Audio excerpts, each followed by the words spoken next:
لا إله إلا الله محمد رسول الله. لا إله إلا الله محمد حبيب الله.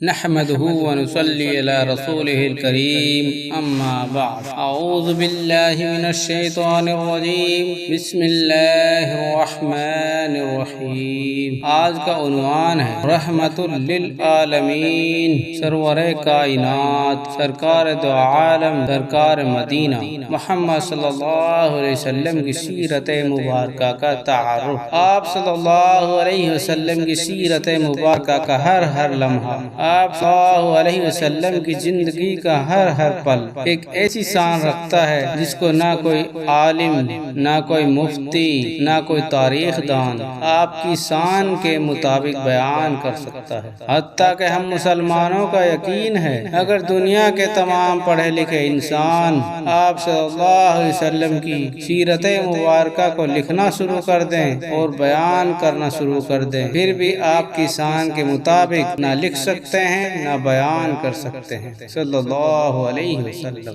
آپ صلی اللہ علیہ وسلم کو اللہ تعالیٰ نے پوری دنیا کے انسانوں کی ہدایت کے لیے آخری نبی بنا کر بھیجا۔ اب قیامت تک ہر انسان کو آخرت میں کامیاب ہونے کے لیے آپ کے بتائے راستے پر چلنا ہوگا۔ آپ صلی اللہ علیہ وسلم سے پہلے عرب گمراہی میں ڈوبے ہوئے تھے، لوگوں کو قتل کرنا اپنی شان سمجھتے تھے، چھوٹی چھوٹی باتوں پر جھگڑتے تھے۔ اگر کسی نے کسی کے اونٹ سے پہلے اپنا اونٹ پانی پلا دیا تو اس بات سے سالوں در سال لڑائی چھڑ جاتی تھی۔ ہر مرنے والا اپنی نسل سے کہہ جاتا کہ بدلہ لینا ہے۔ اگر کسی کے گھر لڑکی پیدا ہو جاتی تو اس کو زندہ زمین میں گاڑ دیتے تھے۔ ایسی جہالت میں ڈوبے ہوئے تھے عرب کے لوگ۔ پھر اللہ تعالیٰ نے ان پر رحمت کی نظر ڈالی اور نبی پاک صلی اللہ علیہ وسلم کو ان کے لیے ہدایت بنا کر بھیجا۔ آپ صلی اللہ علیہ وسلم کی پیدائش 9 یا 12 ربیع الاول پیر کے دن یعنی سوموار کے دن عام الفیل والے سال میں ہوئی۔ عام الفیل وہ سال ہے جس میں ابرہ نام کا ایک بادشاہ اپنے ہاتھیوں کا لشکر لے کر کعبۃ اللہ کو ڈھانے کے لیے آیا اور اللہ تعالیٰ نے ابابیل پرندوں کے ذریعے اس کو عبرت کا نشان بنا دیا۔ آپ کی پیدائش 20 یا 22 اپریل 571 عیسوی۔ علامہ سید سلیمان ندوی رحمۃ اللہ علیہ اپنی سیرت النبی میں آپ کی پیدائش 9 ربیع الاول پیر کا دن عام الفیل والا سے سال 20 اپریل 571 عیسوی لکھتے ہیں، اور علماء نے اسے ہی صحیح بتایا ہے۔ آپ کی والدہ کا نام آمنہ اور آپ کے والد کا نام عبداللہ تھا۔ آپ کا سلسلہ نسب یہ ہے: محمد صلی اللہ علیہ وسلم بن عبداللہ بن عبد المطلب بن حاشم بن عبد مناف بن قصی بن کلاب بن مرہ بن کعب بن لوئی بن غالب بن فہر بن مالک بن نظر بن کنانہ بن خزیمہ بن مدرکہ بن الیاس بن مزر بن نزار بن معاد بن عدنان۔ صحیح بخاری میں یہیں تک ہے۔ آپ کے 11 چاچا تھے، ان میں سے صرف حضرت حمزہ رضی اللہ تعالی عنہ اور حضرت عباس رضی اللہ تعالیٰ عنہ صرف 2 چچا ایمان لائے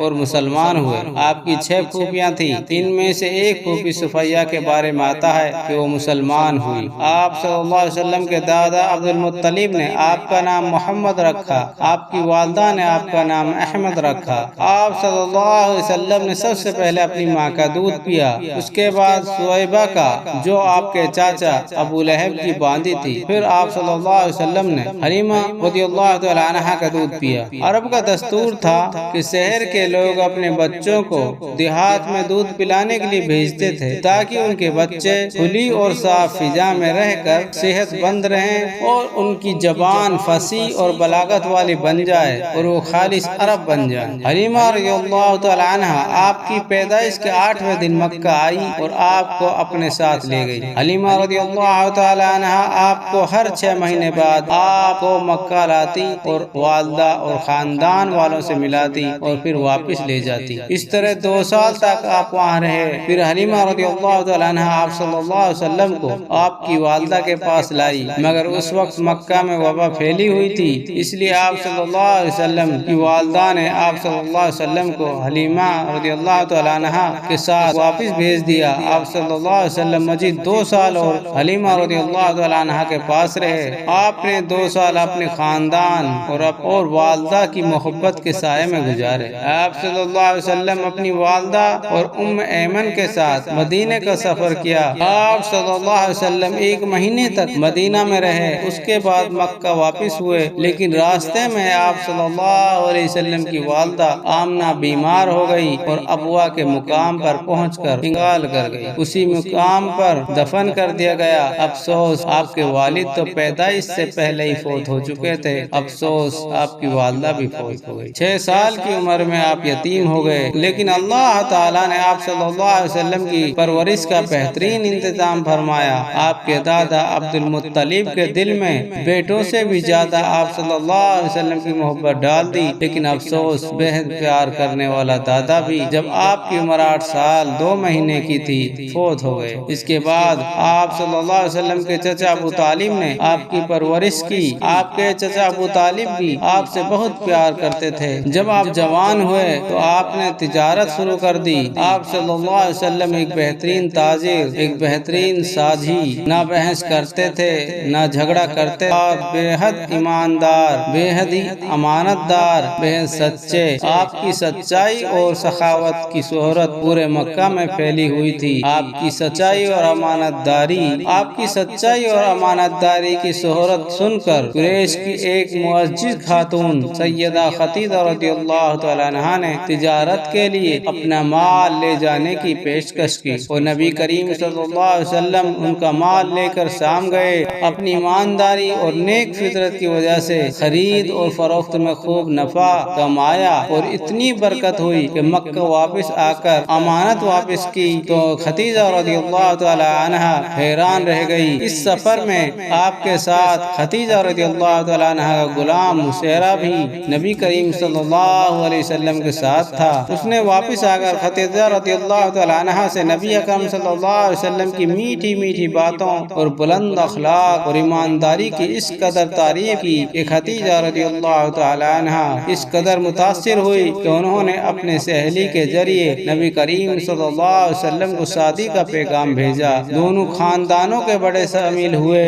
اور بات طے ہو گئی۔ ابو طالب نے نبی کریم صلی اللہ علیہ وسلم کا نکاح خدیجہ رضی اللہ عنہا سے کر دیا اور یہ مبارک شادی ہو گئی۔ اس وقت نبی کریم صلی اللہ علیہ وسلم کی عمر 25 سال کی تھی اور خدیجہ رضی اللہ تعالیٰ عنہ کی عمر 40 سال کی تھی۔ نبی اکرم صلی اللہ علیہ وسلم کے یہاں پہلے ایک بیٹا قاسم پیدا ہوا، پھر بیٹی زینب پیدا ہوئی، پھر رقیہ رضی اللہ تعالیٰ عنہا، پھر کلثوم، ان کے بعد فاطمہ رضی اللہ تعالیٰ عنہ، اور پھر عبداللہ پیدا ہوئے۔ یہ سب بچے خدیجہ رضی اللہ تعالیٰ عنہ سے ہوئے، جبکہ ایک بیٹا ابراہیم بھی ماریہ قبطیہ رضی اللہ تعالیٰ عنہ سے پیدا ہوا۔ آپ صلی اللہ علیہ وسلم کے تمام بیٹے بچپن میں ہی فوت ہو گئے، مگر بیٹیوں نے نبوت کا زمانہ دیکھا اور اسلام لائی اور ہجرت کی اور ان کی شادیاں ہوئی، مگر نبی اکرم صلی اللہ علیہ وسلم کی زندگی میں ہی 3 بیٹیاں کا انتقال ہو گیا، مگر فاطمہ رضی اللہ تعالیٰ عنہ آپ کے بعد 6 مہینے تک اس دنیا میں رہی۔ جب آپ صلی اللہ علیہ وسلم کی عمر 40 کے قریب پہنچی تو آپ زیادہ وقت تنہائی میں گزارتے۔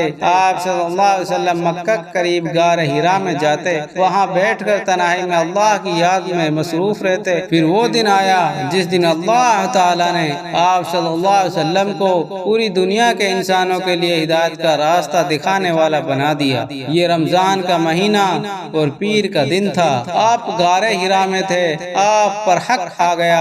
جبرائیل علیہ السلام آپ کے پاس آیا اور کہا اقرا، پڑھو۔ آپ صلی اللہ علیہ وسلم نے فرمایا میں پڑھنا نہیں جانتا۔ رسول اللہ صلی اللہ علیہ وسلم فرماتے ہیں کہ اس پر اس نے مجھ کو پکڑا اور اس زور سے دبوچا کہ مجھے چور چور کر ڈالا، پھر چھوڑ کر کہا اقرا، پڑھو۔ میں نے کہا میں پڑھا ہوا نہیں ہوں۔ اس نے تیسری بار دبوچا اور کہا پڑھ، اپنے پروردگار کے نام سے جس نے پیدا کیا انسان کو لوتھڑے سے، اور تیرا رب بڑا کریم ہے جس نے قلم کے ذریعے علم دیا، انسان کو وہ بات سکھائی جسے انسان نہیں جانتا تھا۔ اس آیت کو لے کر رسول اللہ صلی اللہ علیہ وسلم واپس گھر پر تشریف لائے۔ آپ صلی اللہ علیہ وسلم کا دل کانپ رہا تھا، بدن لرز رہا تھا۔ آپ صلی اللہ علیہ وسلم خدیجہ رضی اللہ تعالیٰ عنہ کے پاس پہنچ کر فرماتے ہیں، مجھے چادر اڑاؤ، مجھے چادر اڑاؤ۔ خدیجہ رضی اللہ تعالیٰ عنہ نے آپ کو چادر اڑائی، آپ لیٹے رہے جب تک آپ کو سکون نہیں ملا۔ اس کے بعد آپ صلی اللہ علیہ وسلم نے خدیجہ رضی اللہ تعالیٰ عنہ کو پورا واقعہ سنایا۔ خدیجہ رضی اللہ تعالیٰ عنہ نے کہا، اللہ کی قسم، اللہ آپ کو کبھی رسوا نہیں کریں گے، آپ رحم دل ہیں، آپ بے سہاراؤں کے بوجھ اٹھاتے ہیں، آپ خالی ہاتھ والوں کا بندوبست کرتے ہیں۔ اس کے بعد خدیجہ رضی اللہ تعالی عنہ آپ صلی اللہ علیہ وسلم کو اپنے چچا جاد بھائی ورقہ بن نوفل کے پاس لے کر گئی۔ یہ دور جہالت میں عیسائی ہو گئے تھے، عبرانی زبان لکھنا پڑھنا جانتے تھے اور انجیل کے عالم تھے۔ اس وقت بوڑھے اور نابینا ہو چکے تھے۔ پورا واقعہ سنا، یہ تو وہی فرشتہ ہے جو موسیٰ علیہ السلام پر نازل ہوا تھا۔ کاش میں اس وقت تک جوان ہوتا، کاش اس وقت تک زندہ رہتا جب آپ کی قوم آپ کو شہر سے نکال دے گی۔ آپ صلی اللہ علیہ وسلم نے فرمایا، کیا میری قوم مجھے شہر سے نکال دے گی؟ ورقہ بن نوفل نے کہا، کوئی ایسا آدمی نہیں جو آپ جیسا کلام لایا ہو اور اس سے اس کی قوم نے دشمنی نہ کی ہو۔ اس کے بعد کچھ عرصے تک وحی نہیں آئی، کیونکہ اللہ تعالیٰ کی حکمت اور مرضی یہی تھی، مگر آپ صلی اللہ علیہ وسلم کے دل میں اس کا شوق اور طلب پیدا ہوئی اور آپ دوبارہ وحی کا انتظار کرنے لگے۔ پھر قریب 6 مہینے بعد آپ صلی اللہ علیہ وسلم پر دوبارہ وحی نازل ہوئی اور سورہ مدثر شروع کی آیتیں نازل ہوئی اور آپ کو واضح حکم آ گیا کہ آپ دین کی دعوت و تبلیغ شروع کریں۔ اس حکم کے بعد آپ 3 سال تک چپکے تبلیغ کرتے رہے۔ نماز گھروں میں اور پہاڑ کی گھاٹیوں میں پڑھی جاتی رہی، ایک سے دوسرے تک اللہ کا پیغام و اسلام پہنچتا رہا۔ آپ صلی اللہ علیہ وسلم نے سب سے پہلے اپنے قریبیوں کو دعوت دی۔ قریبیوں کی طرف سے آپ کو مایوسی کا سامنا نہیں کرنا پڑا۔ عورتوں میں سب سے پہلے آپ کی بیوی خدیجہ رضی اللہ تعالیٰ عنہ مسلمان ہوئی، مردوں میں ابو بکر رضی اللہ تعالیٰ عنہ، غلاموں میں زید بن حارث اور بچوں میں حضرت علی رضی اللہ تعالیٰ عنہ۔ پھر دھیرے دھیرے 40 افراد اسلام لے آئے۔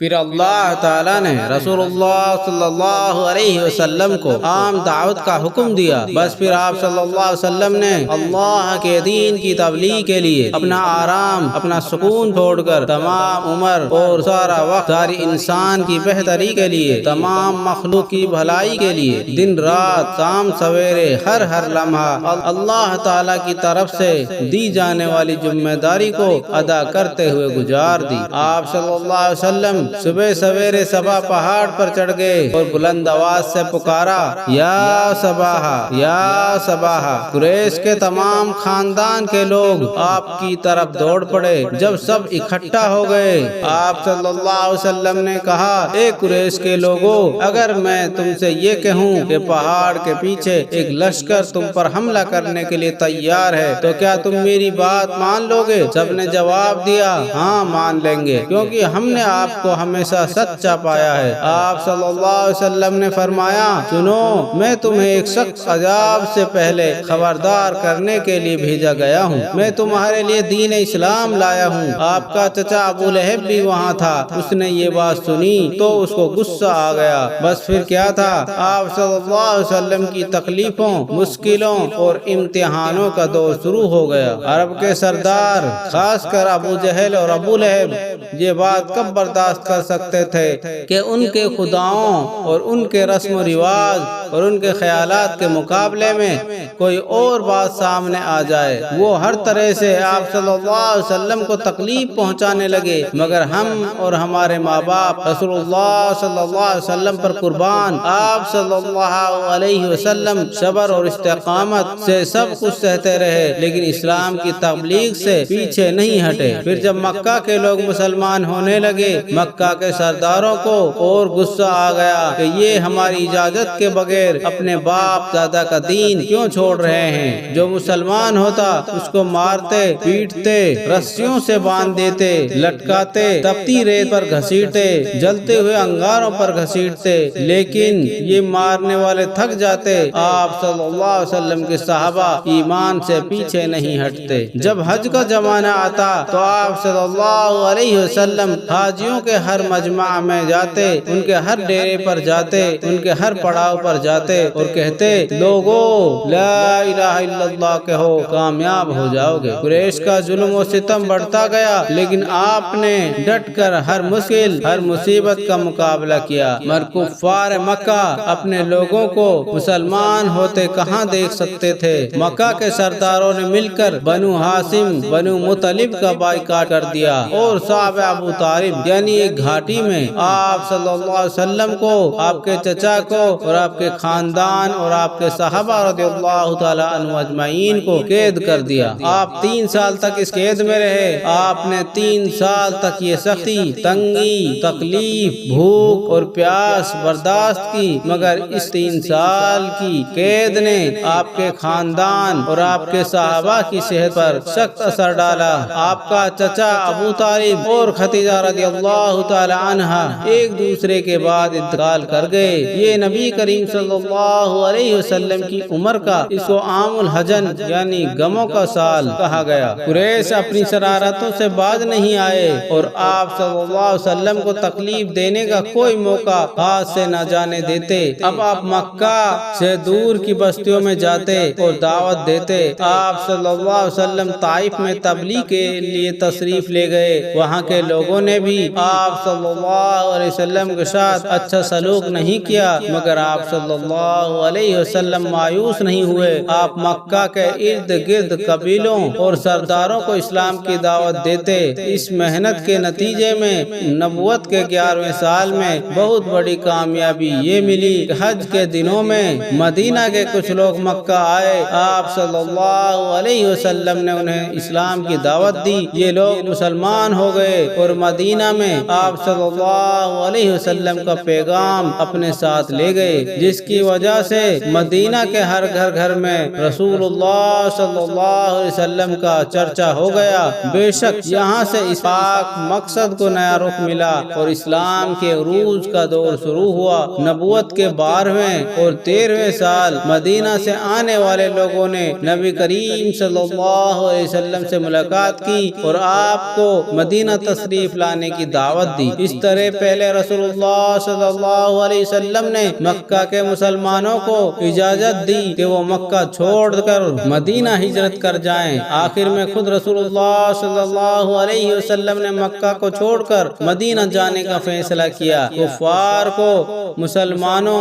کی ہجرت اور مدینے میں جمع ہونے سے اپنے دین، اپنی تجارت اور اپنے وجود کے لیے خطرہ محسوس ہوا اور انہوں نے ایک خفیہ اجلاس میں نعوذ باللہ رسول اللہ صلی اللہ علیہ وسلم کے قتل کا منصوبہ بنایا۔ ادھر اللہ نے نبی کریم صلی اللہ علیہ وسلم کو مدینہ ہجرت کر جانے کا حکم دے دیا۔ آپ صلی اللہ علیہ وسلم سیدنا ابو بکر رضی اللہ تعالیٰ عنہ اجمعین کو اپنے ساتھ لے کر رات کو ہجرت کر گئے۔ قریش کے کچھ لوگوں کی امانت آپ صلی اللہ علیہ وسلم کے پاس تھی۔ آپ صلی اللہ علیہ وسلم نے حضرت علی رضی اللہ تعالیٰ عنہ اجمعین کو مکہ میں چھوڑ دیا تاکہ وہ سب امانتیں ان کے مالکوں کے حوالے کر کے مدینہ تشریف لے آئے۔ اس رات علی رضی اللہ تعالیٰ عنہ نبی کریم صلی اللہ علیہ وسلم کے بستر پر سوئے۔ کافر رات بھر پہرا دیتے رہے، مگر اس وقت انہیں شرمندگی کا سامنا کرنا پڑا جب انہیں پتا چلا کہ رسول اللہ صلی اللہ علیہ وسلم ہجرت کر کے جا چکے ہیں۔ آپ کے بستر پر سیدنا علی سوئے ہوئے ہیں۔ آپ صلی اللہ علیہ وسلم کی ہجرت کا سارا سفر ایمان افروز ہے اور نبی نبی کریم صلی اللہ علیہ وسلم کے لیے اللہ تعالیٰ کی مدد اور نصرت کے واقعات کا سفر ہے۔ آپ کا سیدنا ابو بکر رضی اللہ تعالی عنہ اجمعین کے ساتھ غار ثور میں راتیں گزارنا، کافروں کا آپ کی تلاش میں ناکام ہونا، آپ کی قباء میں آمد، مدینے والوں کو آپ کے دیدار کے لیے بے چین ہونا، مدینے میں آپ صلی اللہ علیہ وسلم کا تشریف آوری کا منظر، لوگوں کا تجسس، بے قراری اور انتظار، محبت، عقیدت اور استقبال دنیا کی تاریخ کا سب سے خوبصورت منظر ہے۔ سبحان اللہ، سبحان اللہ، سبحان اللہ۔ آپ کی آمد کی خبر سنتے ہی مدینے کے مسلمان ہتھیار سجا کر آپ کے استقبال کے لیے امڑ پڑے۔ ہر شخص کی دلی تمنا تھی کہ آپ صلی اللہ علیہ وسلم اس کے گھر کی میزبانی کی عزت بخشیں، لیکن آپ صلی اللہ علیہ وسلم کی اونٹنی قصوہ سیدنا ابو ایوب انصاری کے گھر کے سامنے بیٹھ گئی اور ابو ایوب رضی اللہ تعالیٰ عنہ اجمعین کے حصے میں یہ خوشی آئی۔ یہاں سے رسول اللہ صلی اللہ علیہ وسلم کا مدنی دور شروع ہوتا ہے۔ یہ اسلام کی تقویت، فرائض و احکام و اخلاق و معاملات سکھانے اور ایک اسلامی حکومت اور ریاست کے قیام کا دور ہے۔ آپ صلی اللہ علیہ وسلم کے مدینہ کے دور کو 3 مرحلوں، 3 حصوں میں تقسیم کیا جا سکتا ہے۔ پہلا دور جس میں اندر سے فتنے اور رکاوٹیں کھڑی کی گئی اور باہر سے دشمنوں نے مدینے کو مٹانے کے لیے چڑھائیاں کی، یہ مرحلہ پہلی ہجری سے 6 ہجری تک چلتا رہا۔ دوسرا دور جس میں بت پرستوں کے ساتھ صلح ہوئی، یہ دور فتح مکہ 8 ہجری پر ختم ہوتا ہے۔ اس مرحلہ میں مختلف بادشاہوں کو خط لکھ کر اسلام کی دعوت دی گئی۔ تیسرا دور جس میں اللہ کی مخلوق عرب کے لوگ دین میں فوج در فوج داخل ہوئے، یہی مرحلہ قوموں، قبیلوں کے وفود کی آمد کا مرحلہ ہے۔ یہ مرحلہ رسول اللہ صلی اللہ علیہ وسلم کی حیات مبارکہ کے آخری دور میں یعنی 11 ہجری پر مکمل ہوتا ہے۔ مدینہ میں آپ صلی اللہ علیہ وسلم نے مسجد نبوی کی تعمیر کی۔ مسجد کے ساتھ ساتھ کچھ کچے مکان بھی بنائے گئے جن میں ازواج مطہرات کے کمرے بھی تھے۔ آپ صلی اللہ علیہ وسلم نے پہلا نکاح خدیجہ رضی اللہ تعالی عنہا سے کیا، جس کا انتقال آپ کی ہجرت سے پہلے ہو چکا تھا۔ ان کے بعد آپ صلی اللہ علیہ وسلم نے حضرت سودا رضی اللہ تعالی عنہا، حضرت عائشہ صدیقہ رضی اللہ تعالی عنہا، حفصہ رضی اللہ تعالی عنہا، زینب بنت خزیمہ رضی اللہ تعالی عنہا، ام سلمہ رضی اللہ تعالی عنہا، زینب بنت جہش رضی اللہ تعالی عنہا، جویریہ رضی اللہ تعالی عنہا، ام حبیبہ رضی اللہ تعالی عنہا، میمونہ رضی اللہ تعالی عنہا، صفیہ رضی اللہ تعالی عنہا، ان سب سے نکاح کیا۔ ان سب ام المؤمنین کے گھر مسلمان عورتوں کے لیے درسگاہ تھی۔ مسجد نبوی عبادت ہی کی جگہ نہیں تھی بلکہ یہ ایک دارالعلوم، یہ ایک یونیورسٹی بھی تھی جہاں تعلیم اور درس و تدریس ہوتی تھی۔ یہ ایک مرکز تھا جہاں سے ایک چھوٹی سی ریاست کا نظام چلایا جاتا۔ رسول اللہ صلی اللہ علیہ وسلم نے مکہ سے ہجرت کر کے آنے والے مہاجرین اور مدینہ کے مسلمانوں کو آپس میں بھائی بھائی بنا دیا۔ انسانی تاریخ میں بھائی چارے کی اس سے بڑی مثال ہی نہیں ملتی۔ جس سال نبی کریم صلی اللہ علیہ وسلم نے مدینہ کی ہجرت کی یہ 624 عیسوی تھا۔ اسی سال سے پہلا ہجری سال قرار دیا گیا۔ آپ صلی اللہ علیہ وسلم نے قریب 27 لڑائیوں میں شرکت کی۔ آپ کے غزوات کی ساتھ تعداد قریب 27 ہے۔ پہلا غزوہ بدر کا تھا جو 17 رمضان سن 2 ہجری پیش آیا۔ اس میں اللہ تعالیٰ نے مسلمانوں کو شاندار فتح نصیب عطا فرمائی۔ اسی جنگ میں ابو جہل بھی قتل ہوا، 70 کافر مارے گئے، 70 گرفتار ہوئے، 14 مسلمانوں کو شہادت کی نعمت نصیب ہوئی۔ اگلے سال 3 ہجری میں غزوہ احد پیش آیا۔ اس میں ایک غلطی کی وجہ سے مسلمانوں کو نقصان ہوا، 73 مسلمان شہید ہوئے۔ خود نبی کریم صلی اللہ علیہ وسلم کو پیشانی پر زخم آیا اور ایک پتھر سے 2 دانت بھی شہید ہو گئے۔ سن 3 ہجری میں 5 ہجری میں غزوہ خندق پیش آیا۔ اس میں کفار کا 10,000 کا بھاری لشکر لشکر مدینے پر حملے کے لیے آیا، نبی کریم صلی اللہ علیہ وسلم نے سیدنا سلیمان فارسی رضی اللہ تعالیٰ عنہ کے مشورے سے مدینے کے بچاؤ کے لیے خندق کھودنے کا حکم دیا۔ اس طرح لشکر مدینے سے باہر ہی ایک ماہ تک محاصرے کیے بیٹھا رہا، پھر ایک زوردار آندھی آئی اور کافر بکھر گئے۔ سن 6 ہجری میں رسول اللہ صلی اللہ علیہ وسلم اور قریش مکہ کے درمیان صلح حدیبیہ ہوئی، جو رسول اللہ صلی اللہ علیہ وسلم کی دور اندیشی، حکمت عملی اور سفارت کا اعلیٰ ترین ثبوت ہے۔ اسی صلح حدیبیہ کو قرآن نے فتح مبین قرار دیا۔ اس صلح کے بعد قریش کا 7 ہجری محرم کے مہینے میں غزوہ خیبر ہوا۔ اللہ کی مدد سے یہاں بھی رسول کریم صلی اللہ علیہ وسلم اور مسلمانوں کو فتح نصیب ہوئی۔ صلح حدیبیہ اور خیبر کی فتح سے اطمینان ہوا تو رسول اللہ صلی اللہ علیہ وسلم نے ہمسایہ ملکوں کے بادشاہوں اور حکمرانوں کو اسلام کی دعوت کے لیے خطوط لکھے۔ ان خطوطوں کی عبارت مختصر اور سادہ ہوتی تھی۔ بعض خطوط کے جواب میں کچھ حکمران اور بادشاہ مسلمان بھی ہوئے اور جنہوں نے انکار کیا ان کا انجام برا ہوا۔ 8 ہجری بے حد اہم سال ہے۔ اس سال کافروں کی وعدہ خلافی اور معاہدہ توڑنے کی وجہ سے رسول کریم صلی اللہ علیہ وسلم 10,000 صحابہ کرام رضی اللہ تعالی عنہ اجمعین کے ہمراہ رمضان کے مہینے میں مکہ روانہ ہوئے۔ راستے میں ہی اسلام کا سب سے بڑا دشمن ابو سفیان نبی کریم صلی اللہ علیہ وسلم کی خدمت میں حاضر ہو کر اسلام لے آیا۔ باقی مکہ والوں پر رسول اللہ صلی اللہ علیہ وسلم کا ایسا رعب طاری ہوا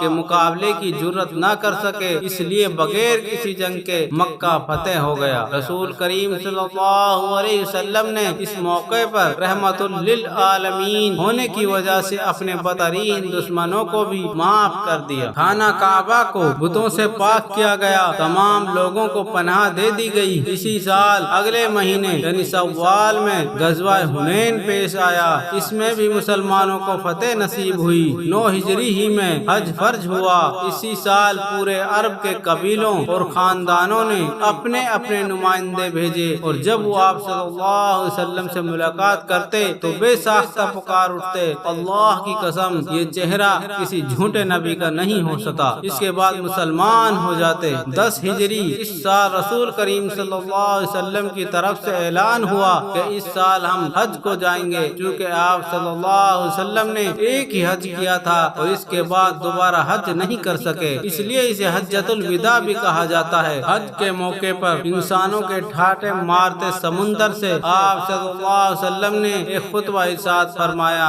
جو کائنات میں ازل سے ابد تک کے انسانوں کے لیے ان کے حقوق، فرائض اور زندگی گزارنے کے سنہری اصولوں کا واحد خوبصورت، مکمل اور بہترین منشور ہے۔ اسی خطبے کے دوران آپ صلی اللہ علیہ وسلم نے یہ اشارہ بھی دے دیا کہ آپ کے اس دنیا میں آنے کا مقصد پورا ہو گیا۔ جب رسول کریم صلی اللہ علیہ وسلم نے دین حق کو تبلیغ فرما لی اور امت کی خیر خواہی کا کام مکمل کر لیا تو 11 ہجری ماہ سفر میں آپ صلی اللہ علیہ وسلم کو سر میں درد محسوس ہوا جو بڑھتا گیا اور مرض سخت ہو گیا۔ آپ صلی اللہ علیہ وسلم سیدہ عائشہ کے گھر تشریف لے آئے۔ آہستہ آہستہ بیماری بڑھتی گئی۔ 12 ربیع الاول پیر کے دن آپ صلی اللہ علیہ وسلم نے ازواج مطہرات کو بلا کر وعظ و نصیحت کی۔ ادھر تکلیف لمحہ بلمحہ پڑنے لگی۔ آپ صلی اللہ علیہ وسلم نے چہرہ مبارک پر چادر ڈال رکھی تھی، جب سانس پھولنے لگتا تو چہرے سے چادر ہٹا دیتے۔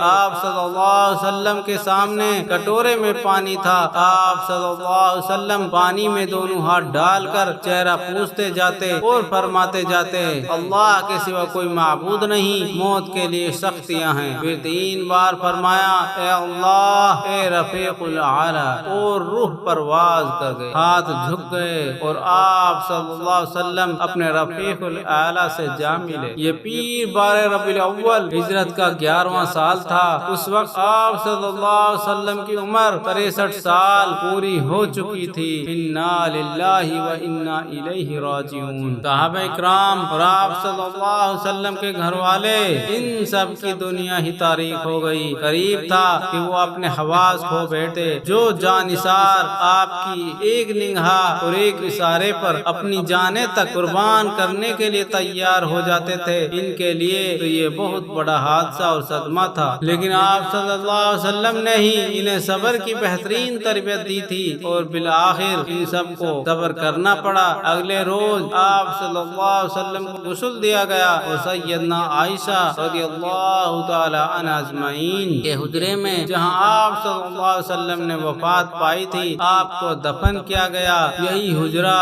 یہ روضہ رسول کہلاتا ہے صلی اللہ علیہ وسلم۔ اللہ تعالی ہمیں آپ کے بتائے راستے پر چلنے کی توفیق عطا فرمائے۔